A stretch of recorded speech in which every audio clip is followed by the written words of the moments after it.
So let it be written, so let it be done. This is Tabletop Terrors. Today, we're going to push your creativity and your session planning and your game further by teaching you how to use constraint. Now, it might seem like, well, hold on, you're going to hold me back? By using constraint in measured doses, putting it in the right place, it will push you beyond what you would do otherwise. Jeff, you have a cool quote to kick us off. Why don't you tell me a little bit about, the quote and what it means? Yeah, so there's a really cool quote that deals with this topic. I don't know if he's the person who coined the phrase, but it's the source that I've heard it from and where I've heard it referenced the most. And that's the lead designer of Magic the Gathering, Mark Rosewater, I believe is his name. Has a quote that he says all the time, mantra that he sort of repeats anytime you hear him talk about creativity and stuff like that, is restriction breeds creativity. Is sort of the main standalone thing. Just restriction breeds creativity. And sort of like the follow-up reason behind that is usually something along the lines of because it forces you to do something that you wouldn't normally do. And I think it's sort of very easy when it comes to creativity. I've heard it described sort of like the gutter of a bowling lane or like a trench or something like that you're driving on, which is once you sort of carved out a path that you sort of know and you've made something within, it's very easy to accidentally start sliding. And once you hit that rut, you just fall right back into it. And you end up kind of doing a lot of the same things over and over again, or you find it hard to come up with new ideas. And a great way to sort of pave over that trench is to give yourself a hard line that you cannot cross that will sort of force you into uncharted waters. So let's say if we're doing world building, you make a lot of, realistic worlds and that really sort of focus in on gritty sort of human things. And you just feel like that's just sort of all you can make. All right, I'm going to make a world, even if it's just the high concept of a world, I don't have to flesh the entire thing out. No gritty realism. I cannot do that. In fact, there's no humans at all, or even humanoids. There's no elves, dwarves, humans. The people are going to be weird, some weird alien monster creatures, and that's what you'll play as on some weird magical world. I would never have gotten to players play as weird magical aliens on a magical monster world if you didn't give me the rule of it cannot be normal Earth-like fantasy. So the more that you can sort of find these ways to sort of challenge and limit what you can work within, the more you start to sharpen up how you can work within that area and become a lot better at branching out into areas that you didn't know or diving deeper into topics that you might have only brushed at a surface level because you're sort of forced into thinking differently than your brain is sort of wired naturally to do. Yeah, adding constraints, especially in world building or in many other things, like you said, Jeff, I do feel that it definitely breeds creativity. Some of the best inventions, some of the most important inventions came because there was a problem and somebody had the know-how to fix it and then likely became famous for it. One of the big ones I often look at is any type of manufacturing. Manufacturing is very complicated and you need tiny little things, and they wouldn't work on making these things tinier and tinier unless they needed, unless there was money in these tiny little things, right? So the idea is to me, it allows me to come up with the ideas that I never would have because I get to play a game where I see kind of what pieces fit. I love using constraints to kind of mash things together, at a really high level, and then see how it trickles down and what it means at the bottom, because you'll often find that little spot that you show your players, they'll go, I have no idea how you came up with that. Exactly what Jeff described. I have no idea how you would have ever landed there. If you saw the two things I mashed together at the top, you'd see how clearly. I had an example of this that is maybe not the best one, but maybe I shouldn't undercut it from the jump. I'm not coming up with this. I did write it down, so I'll be reading a little bit. But I was considering a world where magic was more treated like science is in our world. The thing is, given that constraint, I said, okay, well, what does that mean for this world? And it, I think, creates a bunch of little things that I haven't seen in a fantasy game. A couple examples: with no funding, certain types of magic wouldn't get explored. If we're being, magic to beat the next town over would be, very highly prized. but magic to grow plants better would kind of maybe be, well, plants better, that's food, right? You need that. But like to clean your house better, maybe, you know. Research would be happening all the time. That would be a big deal. You could go to school for it. Like you just apply all those paradigms to magic. And if you start asking questions about what that means for the world, that constraint has colored everybody's lives. I also like the idea that it could spread more like if you think about it, microwaves are kind of magic. So that's another good example where it's like, well, now people have magic in their homes and some people don't agree with it. That's bad.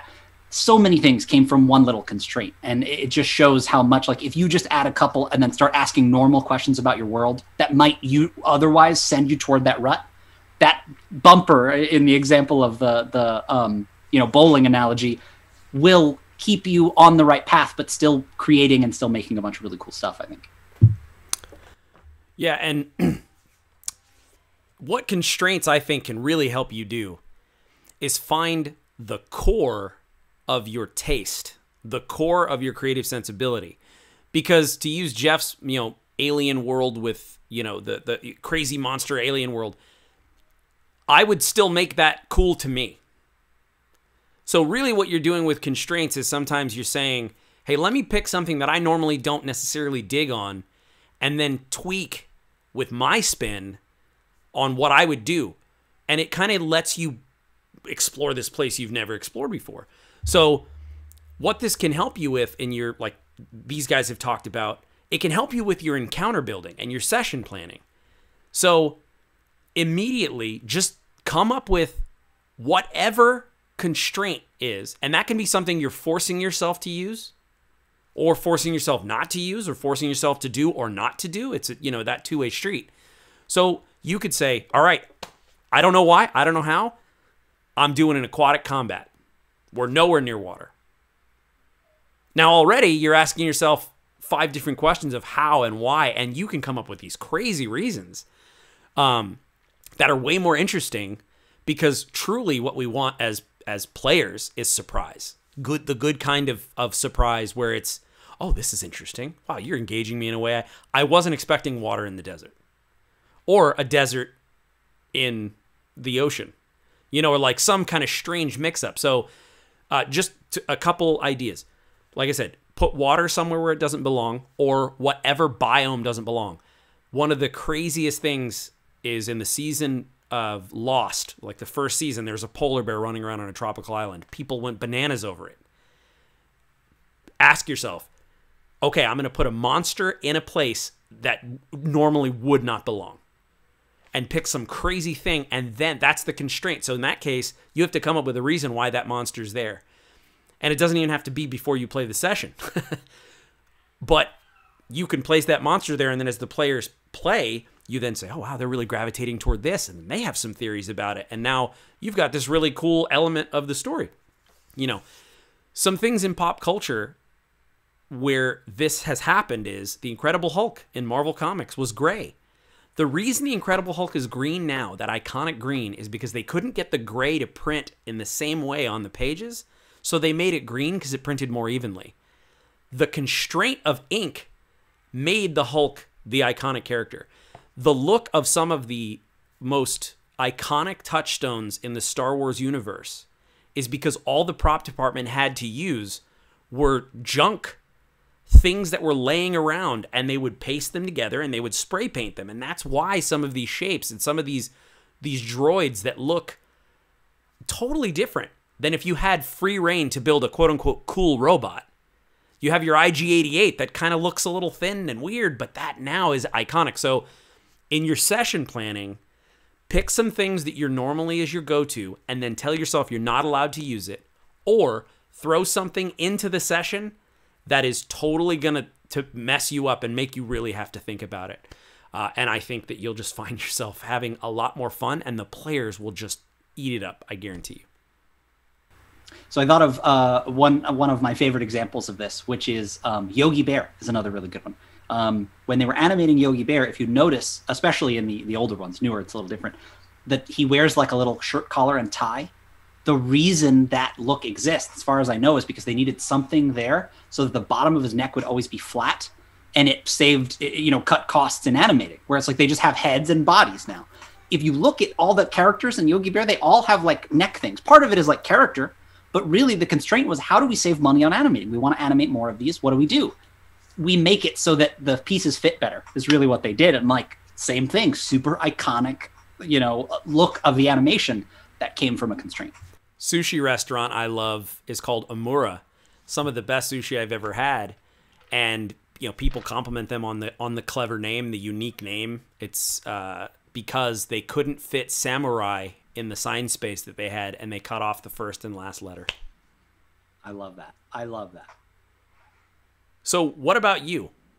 What is the thing that you lean on as a player? Is it the same class you're always playing? As a game master, is it the same sort of plot device or enemy? What constraint are you going to put on yourself with your world building that you need to just lay down, you need to go crazy? I would love to see as many constraints as you're willing to list, ideas that we can all use. Heck, throw those in the comments. We're Tabletop Terrors. We love creativity, we love tabletop games, and we love having fun. If you love those things too, you should subscribe.